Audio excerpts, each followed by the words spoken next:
One of the basic movements of jiu-jitsu is bridging, and we have a specific way that we bridge. Often when we bridge in jiu-jitsu, it comes in handy in any number of situations, but we're sometimes trying to get a bigger, stronger opponent off us.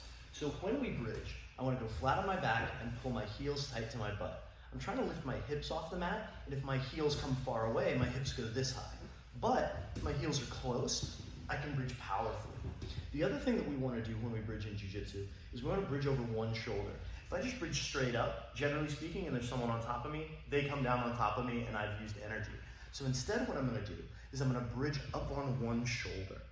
For a warm-up drill, we often will try to point in the way that we're going, even though we wouldn't necessarily do this when we were actually competing or grappling. We just get us in the habit of bridging off to one side. Now, in order to bridge and come to my knees, what we sometimes call the turtle position, I'm going to do a couple of things. I'm going to bridge up, heels tight to my butt, shoulder onto the mat off to one side. I'm going to put my hand in my pocket. What that is I take my palm and I put it down by my hip. So in case there's someone behind me trying to take my back, I can block their hook from coming in. My foot steps over, bringing my knees up high, and I sweep and I bring my elbows inside my knees to a tight turtle position. There are a couple of different ways to do this that I'll show. From another angle, bridge, hand in the pocket, foot steps over. You want to make sure that your knee comes up toward your shoulder, because if we just come here, we're going to be flattened out, and that's not where we want to be. Bridge, hand in the pocket, step over, come to a nice tight turtle position.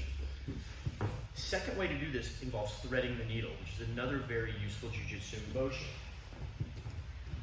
Same start. My heels are tight to my butt and I bridge up onto one shoulder, but instead of taking my back leg and stepping over, I'm going to take my front leg and thread it through my back leg. So posting on my back leg, I still put my hand in my pocket. Posting on my back leg, I draw my front leg through like I'm threading a needle. This allows me to move in my own space. Sometimes it's more easy to move yourself and control the space that you occupy than try to push your opponent out of space that they're occupying. Elbows in tight, heels tight to the butt, bridge up onto the shoulder. Hand goes to the pocket, bridge off the back foot, and the front foot comes through. I'm pivoting on my top shoulder to thread the needle and come to a turtle position.